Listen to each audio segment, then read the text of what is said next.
Prescott Van Meyer III here. Today, a bit of a curiosity. PB3 is bringing you PBR hard coffee.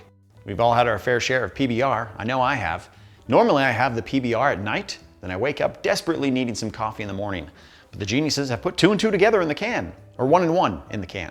They put them both in a can. You didn't think PBR could get any more hipster, but they did, didn't they? Not only that, it's not a 12-ounce can, it's an 11-ounce coffee can. Don't know where that extra ounce went. So you still got the traditional Pabst Blue Ribbon marker on it, but they went a little drab with the coffee colors. I wouldn't give those design colors a 90. much less. I hold this can, I think to myself, Pabst wants to be Starbucks, but not so much. No topless mermaid on this can. She used to be a topless mermaid. They covered her up. Good job, Starbucks. They must have done that before they went public. Can't get on the New York Stock Exchange with a naked mermaid. Anyways, back to Pabst Blue Ribbon hard coffee. Brewed in Neenah, Wisconsin. You know, my Mima used to love Pabst Blue Ribbon from Neenah. So that's a nice little coincidence. She definitely drank it in the morning, if I remember correctly.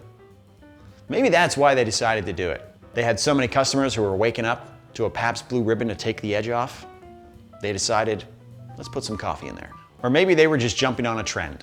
You know, Pabst Blue Ribbon, they sure as hell aren't gonna do a seltzer, so they'll just do a coffee. Maybe they made this for the working man, you know, the union man, or the web designer / musician man who lives in Park Slope and has a Radiohead Kid A tattoo somewhere on his body. So ironic and cool.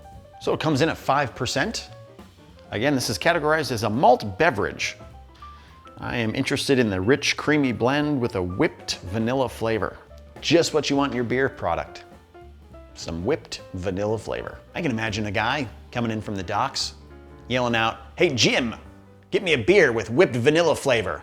And don't kick my ass again because I asked for it." Let's open it up.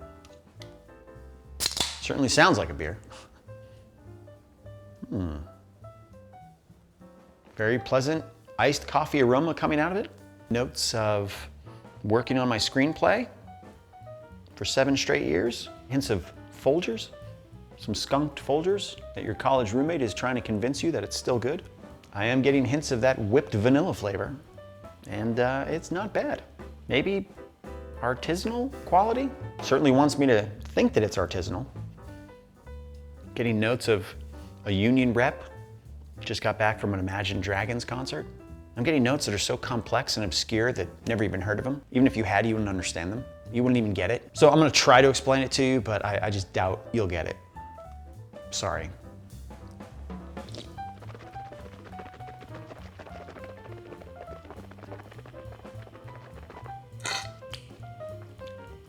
On the sweet side, definitely has a cold leftover coffee taste to it.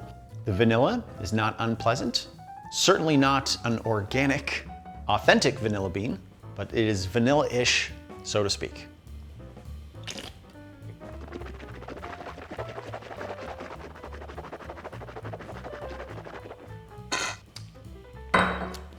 Is there caffeine in this?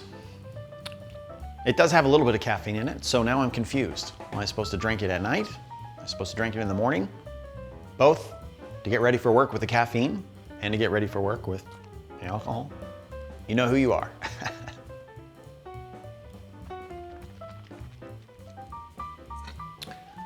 Thinking maybe I like it more than the PBR beer, which is not a high bar to clear, either by taste or the social currency. So who would be drinking this?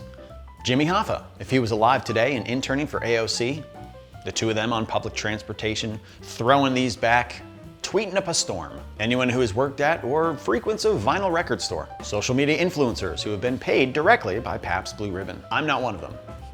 I would take their money, but they haven't yet reached out. Who else would be drinking this? People who need to take the edge off before that big final exam or presentation. Hey, they can't smell your breath over Zoom. I would pair this to listening to the Smiths, but only on vinyl, because it just sounds different. This pairs with locally sourced handcrafted jewelry, humanely raised vegan salads. No broccoli were harmed in the making of this salad. I don't know why, but I'm also gonna say Warby Parkers and Tom's shoes. You just know you're better when you're wearing them than other people. Eating their tortured salads, wearing their mass-produced accessories. Learn to think for yourselves. Now here's what you should think about this. On my rating from 0 to 100, I'm giving it a 58. fairly pleasant coffee beverage with a little bit of alcohol in there. It hits all the boxes. Trendy, caffeinated, drunk. Now I'm off to go listen to some Tolstoy on Audible and fashion a fishing pole out of reclaimed wood.